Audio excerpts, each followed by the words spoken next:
you this. Man, I don't like where we are right now with the Bruins, but I'm going to go with them to win this series. So I'm going to say the Bruins finish it out. So naturally, this happens. First one to it, Kachuk. Hit by Carlo. Pops in the air, lands behind the net, right at the side of the goal. They chop away at it. Kachuk keeping it alive. Carlo can't grab it. It comes to Verhaeghe. Turns, shoots, scores! Carter Verhaeghe! And the Panthers have eliminated the Boston Bruins! And now, to settle all of this weekend's chaos, here's Rob Dibble. Yes. Go against our picks. You're going to win.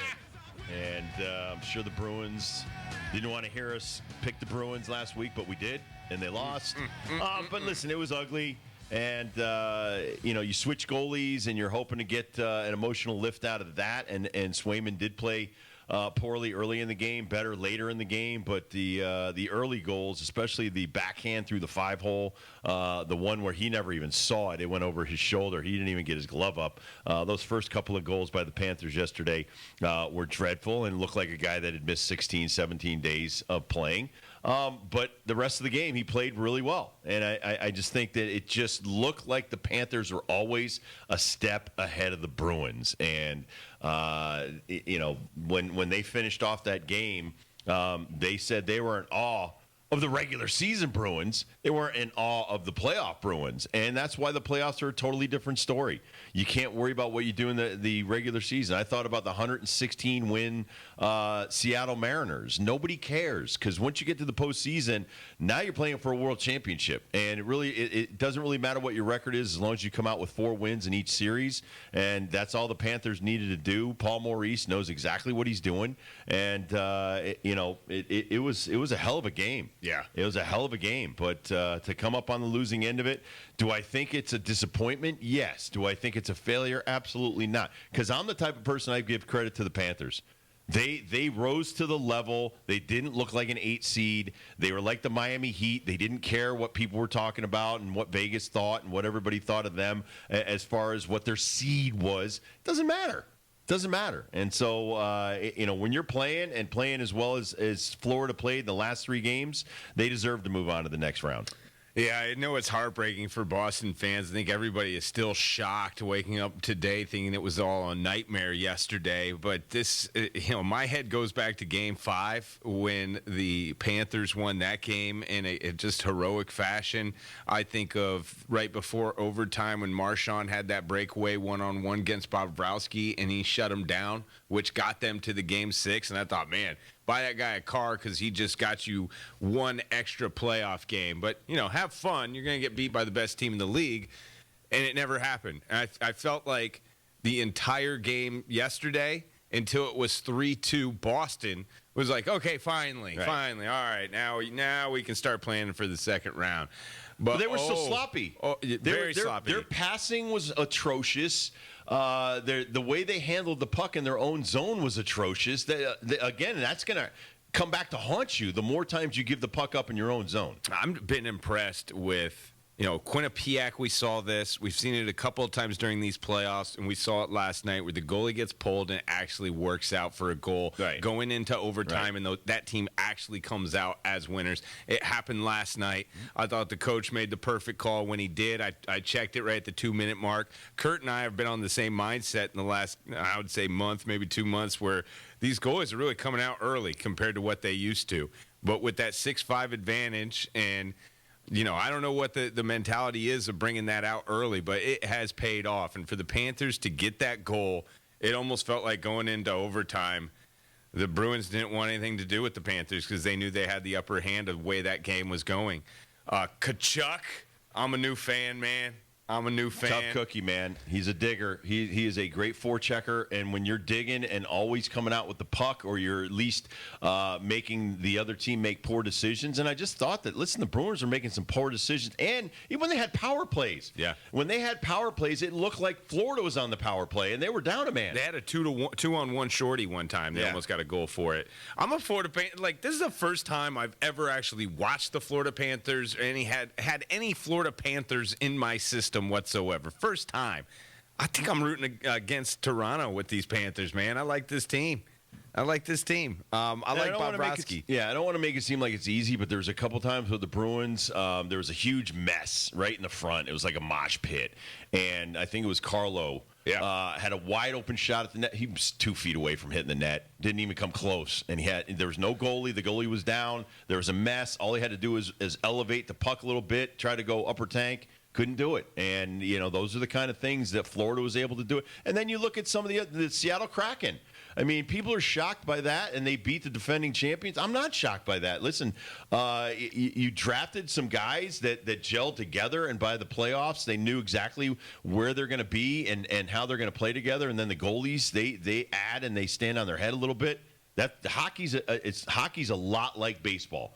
You get pitchers that throw some gems. You get defense that makes some great plays, and it makes it a lot more difficult. And you see the sense of urgency. They even said it when it was 2-0 Florida, that Boston was going to start taking chances, and it was going to get them into some trouble. And they took chances and took the lead.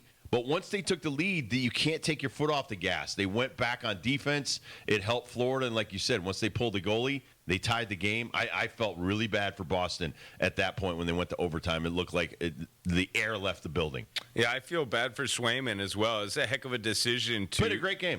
I thought he did too. Deserved a better fate. Like you said at the beginning, it was a little rusty, but you would expect that a guy who hasn't been in there the whole series. It's not like it's his first rodeo, and you can't say dance with the girl that brought you, and he should have played all mark either, because both these guys are splitting time all regular season. And you look at their goal percentage, you look at the wins, it's pretty much exactly the same. You were getting A-plus goalie work from both guys. I just feel bad for the guy because he will be looked at like the scapegoat when you look at why do we have that guy in when we've had Allmark in the entire time. But I would say Allmark is definitely tired. Don't know how much of that illness was really in effect for those first 6 games. Well, listen, you got to go out there and play them. Just because you have the great record, just because you have the regular season record, doesn't mean you're guaranteed a win in the 7-game series. Doesn't give you a point, doesn't give you anything other than a spot with home ice. And like you said, tip the cap to Florida Panthers. They deserve the win. 3-1 lead in the series. You couldn't put them away. Give the Panthers a lot of credit. I like to give the other team credit where credit is due. A lot of shoulda, woulda, coulda. Yep. There was an open net situation last night. That puck missed by about a foot to the right. If that just goes inside and it's 4-2 game over, we're talking Boston moving on tonight. Game 7 tonight, though, y'all. Another Game 7, Rangers, Devils. It doesn't stop now. I've been liking the NHL playoffs a little bit more than I like the NBA playoffs. Well, the thing about the NBA playoffs is, you see some poor shooting, you see some bad defense. I give Golden State a lot of credit. I mean, I said this in the text yesterday. Sacramento Kings, I watched that game. They're celebrating in the first quarter, second quarter. I'm like, dude, you got 24 minutes left in this game. You need to tighten it up a little bit in the second half. Golden State, a veteran team, came out in the third quarter, put it on him. They never looked back, and Sacramento looked like a team that they're just getting some seasoning in the postseason. Now Golden State faces the Lakers, but older teams, they come out in that third quarter. Not that you make adjustments at halftime. You're just like, listen, we're this close, and we're in the other dude's building. We got to pull this out, and they did. I thought it was a lot of the little things. I think a lot of people are talking about Steph Curry today, and rightfully so. 50 on you? 50 in a Game 7, and I know it was against these baby Kings. They got a lot of maturity to grow up with in the league. I think if they stay together, they're going to be right back in the playoffs, and probably taking things a little bit different when it comes to fourth quarters in Game 7. But I thought the biggest factor was offensive boards for this team. Looney was a nut. He had 10 offensive rebounds, 21 rebounds altogether.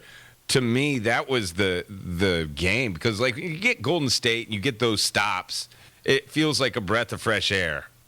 When you get a stop and then Looney gets another chance and then they rotate it around the arc and then a 3 from the corner, that is such a deflating situation for the other team. And, watch out for the Golden State Warriors. Them against the Lakers now, where the Lakers move past the Grizz. I like that series, man. I think that's going to be a fun series. Well, and I think the stat that stood out for me was in the third quarter, I think it was 13 offensive rebounds for Golden State. You got to keep those dudes off the boards, like you said, but they couldn't. And when a guy is getting 10 offensive rebounds over the course of a game, and a lot of those in the third quarter, and keeping things alive, second and third chances, and then you give it to Curry, and he can hit it from anywhere on the floor. I mean, the guy's he's insane. 7 for 18 was just, he's unbelievable, that dude. I'm impressed, too. The new kind of, I don't want to call it a flop, just the reaction after a three-point shot when someone gets into your follow-through or underneath your landing spot, and how you now have guys that are conditioned. And Steph, I think, created this monster, and I saw it with Gilbert Vincent on Miami Heat. I saw it with Poole with Golden State Warriors, and even Klay Thompson got an and one with a three that's made. Yep. I don't care about the move, whether you like it, you don't, you think it's gaming the refs or not, but I just find it very impressive that you can make those threes from that far out and still, like, flop out to get the call, too, for the and one. Curry hit 2 or 3 of those in the fourth quarter where he didn't get the call, but it was still splash. His ability to take it inside as well, go left side, right side. He was double-teamed pretty much the whole fourth quarter, and it still didn't matter. That guy did whatever he wanted in the fourth quarter. He was the difference in that ball game. He's the reason Golden State's moving on. We always talk about, wow, they shot 83s, shot 93 threes in that game. And that's where the NBA is right now. You got it. And listen, the Golden State wasn't that much better. 32% from 3 to 25% for Sacramento. That's another thing you got to look at. I mean, they kept talking about Sabonis. Sabonis doesn't want to shoot the 3. He's a lot like Ben Simmons. He took 1 attempt from 3.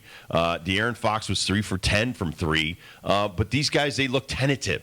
The thing about Golden State, they don't care. Golden State is, we've been here before. We won a lot of rings. We're going to go out the way we came in, which is shooting a lot of threes with Klay Thompson and, Wiggins and all these other guys that they got. That's the game. The game is shooting threes, making threes, and hoping for the best. And you get beat at your own place in Game 7 by 20, give credit to Golden State. Yeah, I understand that's the game, and I'm with you. Like, when we look at shot tough watch charts while now, you're watching it, though. That's my thing, dude. It's a 3-point contest all over the place, especially when you get down by 9 points like they were in a fourth quarter where there's still plenty of time. Like, even if there's 6 minutes. Chip away with some twos, but no. Got to play D. That's how you get back on teams, is getting stops. They went out there, and they are trying to shoot that 20, 30-point bucket that doesn't exist. And as much as De'Aaron Fox was just so much fun to watch in this series, Malik Monk so much fun to watch in this series, Clank Central in the fourth quarter. It was Brick City, and it was a bad watch. And it's almost like, yeah, you're going to do this. You're a worse three-point shooting team than your counterpart. They're going to go back, and they're going to make their threes. I don't know. That's the turnoff for me when it comes to NBA, NHL. I understand the injuries as well. Like, dude, there's some guys that are getting blasted out there, and you think, oh, he's not coming back from this. No, put some stitches in it. He's back on the ice within like 5-6 minutes. One line shift, the guy's ready to go. I don't know what's up with Julius Randle. I don't know what's really up with Joel Embiid for tonight. All I know is those dudes can't sniff a hockey rink because they are not even close to the toughness that I've seen in the NHL. And maybe that's my love for the ice this time around, more so than it is the hardwood. I think we do got some good series, especially this Heat-Knicks series. I think it's going to get even better than it was. But that was the game that I was watching, too, there on the East Coast. I was watching a 3-point contest between the Miami Heat and the New York Knicks, and they'd go on their runs when they were hitting their threes. But again, like, little things continue to stand out as wins in the NBA. Kevin Love's outlets. Kevin Love throwing 3 huge outlet passes to give them an upper hand. Like, we're talking about offensive rebounding and outlet passes are the real big difference because everyone's shooting threes. Like Dib said, the percentage isn't much different. It wasn't as bad as the Golden State game. It was 73, but it was still atrocious. 20%, yeah, 20% shooting from the Knicks, 7 for 34 is like you were closing your eyes. 13 for 39 from the Heat. The Heat did a nice job on the offensive side of the boards. But once again, This is it's bomb a three, try to tip it back out to the three guy, pass it to another guy, pass it to another guy, pass it in, pass it out. It's a difficult game unless you understand that that's the way it's been built. It's no longer a big man working inside and one-on-one, that kind of stuff that you see, especially in college. Sanogo's game doesn't translate to any of these games I've been watching. I know. He's got to learn how to shoot threes, or he's not going to be in the league that long. So when I look at the league now, it is controlled by big men that can shoot in the threes during the game. Those I think that's the way hard.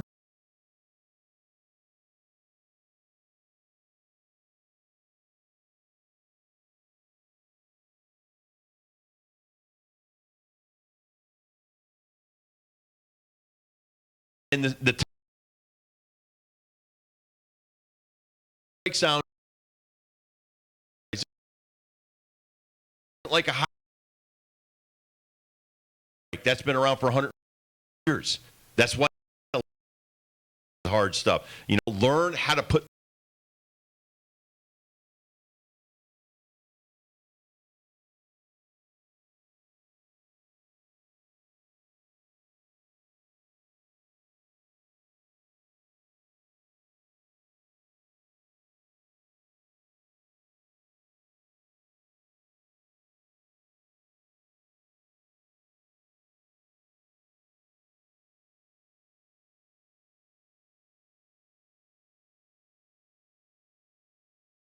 Steph's size. It is David against Goliath out there. And the biggest equalizer in the game of basketball for the Davids has been the three-point line.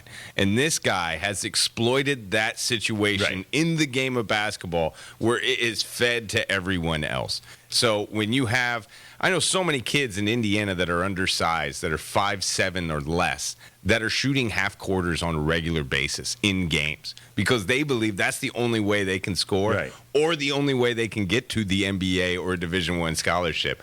But it has totally changed the game to where Steph Curry now.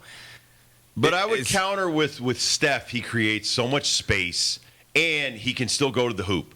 I mean, this guy's he's not just a one-dimensional player. Right. And he's amazing. And nobody's figured out how to stop it. But we talk about that all the time. As much as everybody wants to copy what he does from half court, that's great. Yeah. Even if you make maybe 2 or 3, you're still consistently not as good as him. But when you watch him warm up, he's not warming up with half quarters. No. He is warming up with 2s. He starts inside to work outside first, and a lot of people miss that about his whole game. And even last night, yes, there were a lot of 3s that went down for him. But really, his most fascinating part was going amongst those trees and going right side or left side wherever the defense was giving him. And just taking what the defense gives you, I think, is Steph's true gift to the game. Exploiting what he exposes the weakness of the other teams by his 3. He's like it's like a war. He's like picking away at your defense like a fort. And then all of a sudden, it's weak over here. I'm going to go over here. Well, you're going to shore up that side. I'm going to go over here. And it's uncanny. Like Klay Thompson, he could shoot a little bit, but he's nowhere near like a Steph Curry, excuse me. And when you see the defense, you can stop Klay. They've learned how to stop Klay. You can stop some of these other great shooters because they don't have that versatility. His versatility is he can dribble. Have you ever seen that guy dribble 2 basketballs? Yeah. I mean, some of the fundamental skills that Steph Curry has, you know what it reminds me of? Shohei Ohtani. That these guys have such a great routine and regiment, like you said, how he warms up for the game. It reminds me a lot of Albert Pujols, how he warmed up for the game. I was just watching Juan Soto. People don't understand how good of a hitter this is. You should have watched what he did the other day. He physically turned his body 45 degrees and hit every ball to left field. He's totally capable of changing his game, knowing that that's my weakness. And that's what makes a Hall of Famer different than a good basketball player. This guy is beyond the Hall of Fame right now because there's nobody that can figure out how he did. And remember, one college wanted him, Davidson. Just one. So, I mean, this guy has made himself into an amazing player, and really nobody can figure out the formula for it. I'm really looking forward to the series. I think LeBron is going to turn things up with the Lakers as well. This seems like a classic match, even though it is Lakers. To me, it's more LeBron taking on Golden State and this three-headed monster that's led by Steph Curry. Series starting tonight with Boston Philly is going to be fun as well. This one's going to be in Boston tonight. I hope Joel Embiid plays. Yeah, I'd be very disappointed I'd hate if he to didn't. beat the crap out of 76ers without Joel. True. But then the other side of the Miami Heat and Knicks, it feels like the East is still really wide open. Same with the West. If you just kind of catching up to the Western Conference Finals, Denver Nuggets got a game on the Phoenix. That will be game 2 tonight in Denver. But when you get away from the three-point contest of it all, I still love the Kevin Love outlets, the Looney 10 offensive boards. Right. And I still believe that those are huge differences in these ball games, that everyone's going to be shooting the three. Everyone's going to be rotating it around and kicking it to the corner. Those teams that do the intangibles still, playing defense, making free throws, blocking out, the stupid stuff that your elementary school coach told you are the things that are going to win ball games in the playoffs. Fundamentals. All right, Bob Wischusen, who does the play-by-play for the New York Jets, and he does so many other jobs as well. He will join us next. We'll talk about the NFL draft. Oh, yeah. We'll talk about Aaron Rodgers being at the Knicks game, but more importantly, we'll talk about the Rangers, talk about the Devils, talk about the Islanders. We'll talk about how did the Bruins fail. And so Bob Wischusen will join us at 3:25. It's the Rob Dibble Show. Happy Monday to everybody with Ben Darnell. We'll talk about his 5K that he survived over the weekend. Congratulations. Kurt Kaplan on the ones and twos. We'll be right back.